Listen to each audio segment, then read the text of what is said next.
The EU has agreed on a new €50 billion support package for Ukraine at a leaders' summit in Brussels.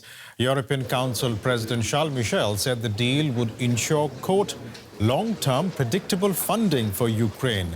The agreement comes after weeks of opposition from Hungary's Prime Minister Viktor Orban. Ukraine has faced increasing uncertainty over aid funding, with infighting in the EU and the US holding up support. Right, let's get more from DW's Brussels Bureau Chief Alexandra von Naumann, who's at the EU Leaders Summit, and DW Ukraine Bureau Chief Nick Connolly in Kyiv. Good afternoon to you both, but to you first, Alexandra, how did the EU overcome opposition from Viktor Orban? Well, according to diplomatic sources and officials that we've been speaking with, it was the run-up to this meeting today with all the phone calls that Viktor Orban has been receiving from European leaders, with bilateral meetings, with this breakfast meeting this morning with the French, Italian and German leaders. And all of them made it clear that Hungary was standing there alone with their blockade, that all the other members of the European Union wanted to have this agreement and were ready to move ahead without Hungary. So for Viktor Orban, it was pretty clear that he was isolated in this question. And as to his demands, he wanted to have this aid for Ukraine and a new facility outside of the budget. This is not going to happen. He also wanted to have a right to veto the whole package every 2 years, for instance. That is also not what was given to him, according to our sources. There is, we have to state this fact, conclusion in the final communique that the European Commission will be issuing a report every year about the implementation of this aid package to Ukraine. There will be, if needed, could be a review of the whole package every 2 years. But the diplomats we've been speaking here with told us that this is a lot of fluff, and it doesn't mean that Hungary would have a right to veto it. So it was basically, I think, the clear fact that Hungary was standing alone here. Nick, to you in Kyiv, what has the reaction been in Ukraine to this deal finally being passed? I think you can kind of hear the relief through the Telegram channel, through the news wires here in Ukraine. This was money that was eagerly waited on, especially given how slow things are going in America and no real final clarity about whether America will return to supporting Ukraine on the scale that it has. Just to give you a sense of how big a deal this is, these 50 billion euros are equivalent to 2/3 of what Ukraine has received from all different international donors since the beginning of this war. So this is massive.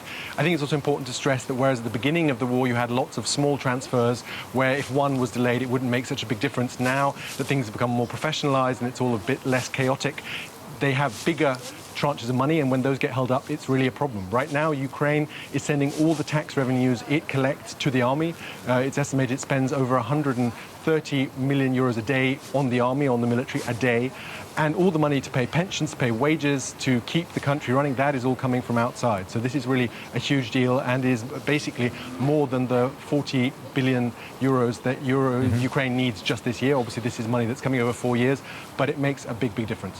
Alexandra, so the EU leaders were able to convince Viktor Orban to drop his opposition, but still EU funding for Hungary remains frozen despite Viktor Orban's request for its release. Can you tell us more about that? Yes, we're talking here about 20 billion euros that Viktor Orban would like to get from the European Union, money that was frozen over the rule of law concerns with regard to Ukraine. For instance, concerns about discrimination against LGBTQ community in Hungary, and this funding is remaining frozen. And according to our sources, EU leaders today today didn't speak about that. So there was no deal behind closed doors that Viktor Orban could get those funds when he agrees to the financial aid for Ukraine. However, there will be a reference to this whole rule of law mechanism that is quite new in the European Union and the final communique, because that was something that Viktor Orban also wanted, was speaking about, that this mechanism has to be used in a proportional way, and that is probably something that we are going to find as a reference in the conclusions. But with regard to the funding, it is remaining frozen for Hungary for now.